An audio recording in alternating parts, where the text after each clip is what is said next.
코로나19 이후 심리적 지원이 필요하다, 이런 뉴스들 많이 접하시죠. 그러면 심리적인 치료는 언제 일어날까요?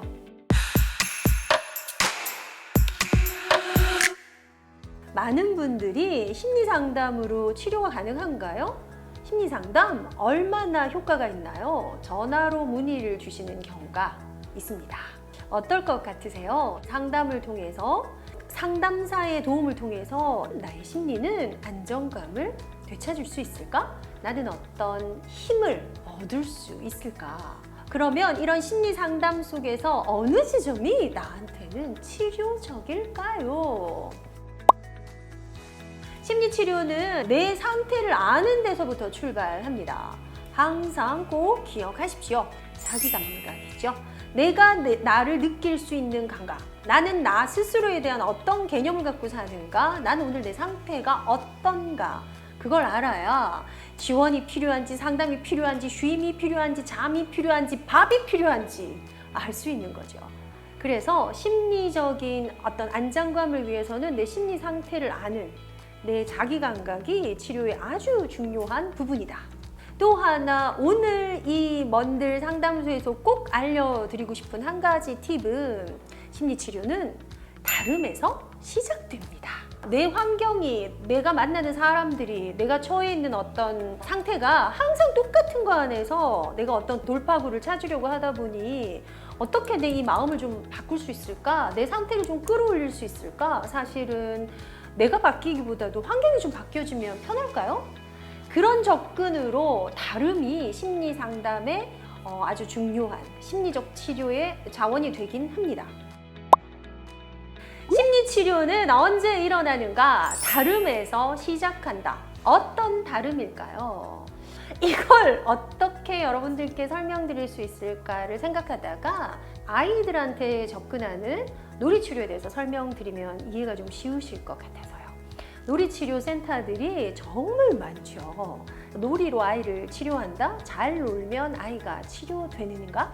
예, 그걸 오늘 여기서 다 말씀드릴 건 아니고요. 그 놀이치료를 통해서 아이가 치료되는 것의 가장 중요한 핵심은 다름을 경험하기 때문입니다. 어떤 다름일까요? 집에 있는 장난감이 놀이실에도 있고요. 놀이실에 있는 장난감보다 훨씬 많은 장난감, 놀잇감을 집에 가지고 있는 아이들도 많이 있습니다. 그러나 대부분 중요한 놀잇감들이 갖춰져 있는 놀이실에서 40분이라는 시간에 제한을 두고 아이와 치료사가 1대1로 입장해서 하게 되는 게 보편적인 놀이치료죠. 그럼 이 아이가 이 장난감을 가지고 노는 것만으로 치료가 될까?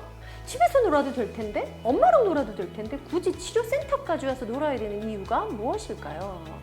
바로 다름을 경험할 수 있는 최고의 환경, 치료자의 다름 때문입니다.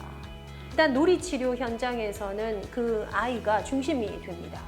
많은 환경에서 엄마가 장난감을, 놀잇감을 가지고 같이 놀 때는 주로 가르치는 엄마, 간섭하는 엄마, 침범하는 엄마, 너무 무기력해서 아무것도 하려 하지 않는 엄마. 아니, 장난감은 네 거잖아. 네가 잘 가지고 놀면 되지. 엄마한테 왜 그래? 예. 병원놀이 한다고 한자라고 누우라 그랬더니 이내 잠들어서 도저히 깨어나지 않는 엄마. Oh, no. 이런 환경들이 사실 아이들한테 보편적으로 제공되죠. 놀이실에서 이 치료사는 모든 것을 아동 중심으로 존중합니다. 코끝과 발끝이 하나가 돼요. 곧 고개를 이렇게 돌리는 법이 없고요. 반드시 몸을 돌려서 아이가 움직이는 모든 움직임을 주시하고 함께 관찰하고 함께 머물러지는 기능이죠. 그래서 그 아이가 하는 모든 것에 공감적 반응을 제시하는. 자, 놀이치료 안에서도 이런 제한들이 있습니다. 놀잇감을 훼손하거나 그 놀잇감으로 다치게 되거나 안전에 문제가 있거나 공격성 때문에 그 아이와 상담자가 다치게 되는 경우가 있다면 반드시 제한이 있고요. 또 하나의 제한은 이 놀잇감을 놀이실 바깥으로 가져나갈 수 없는 제한. 이런 기본적인 제한은 있습니다. 그럼에도 그 공간에서 노는 고작 40분의 시간에 왜 치료적인 것들이 일어날까? 이 치료자가 이제껏 이 아이가 경험해보지 못한 다름을 전달하는 것입니다. 이제껏 항상 뭔가 먼저 앞서가던 어떤 대상을 경험했다면 이 치료자는 기다려주는 대상이고요. 뭔가 잔소리가 많고 가르치는 대상은 대상보다는 이 치료자는 뭐든지 지지해주고 머물러주는 대상. 그 다름을 경험하는 데서 놀이치료의 효과가 나타나는 것입니다.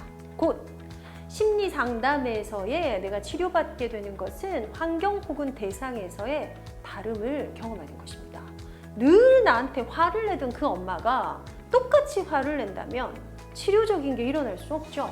그 엄마가 어느 날 그 화내는 것을 멈추고 그랬을 수 있겠다라는 공감적 에너지를 발휘해 줬을 때 엄청난 치료가 일어나는 거죠.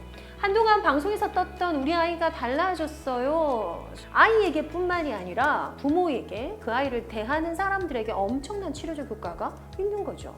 왜요? 치료는 다름에서 시작되니까. 그런데 거기서 핵심이 뭔가요? 우리 아이가 달라졌던 이유는 그 아이를 대하는 엄마 아빠가 달라졌기 때문입니다. 곧 치료는 다름에서 시작된다. 심리 상담을 통해서 어떤 도움을 받아서 내가 달라지는 시작은 내가 나를 정확히 알고 내 상태와 감정들을 좀 정확히 분화시키고 명료화시키고 다름을 경험한다면 심리치료는 아주 효과적일 수 있습니다.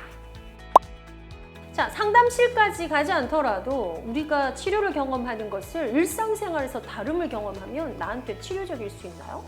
네, 있습니다. 늘 똑같은 반복되는 환경 속에서 있는 내 문제 하나의 증상을 치료하고 고치는 것에 이제껏과 다른 환경이 주어지고 그 환경 가운데 아주 중요한 어떤 사람, 어떤 대상이 다름을 나에게 경험시키면 굉장히 많이 달라질 수 있습니다. 자, 이 다름은 이전보다 더 부정적인 다름이 아닙니다. 이전에 반응이 없던 사람이, 이전에 차갑던 사람이, 이전에 별로 나한테 지지적이지 않았던 사람이 지지하고 따뜻하고 나한테 수많은 반응을 표현해 줄 때 거기에서부터 내 결핍들이 내 안에 딱딱하게 굳어져 있는 것들이 말랑말랑해지기 시작한다는 것입니다. 내가 치료받고 싶다면, 내가 훨씬 더 좋은 상태로 바뀌고 싶다면 다름을 경험하는 쪽으로 가셔야겠죠. 상대를 정말 도와주고 싶으시다면 이 상대에게 다른 존재가 되어주세요. 치료는 다름을 경험하는 데서 시작합니다.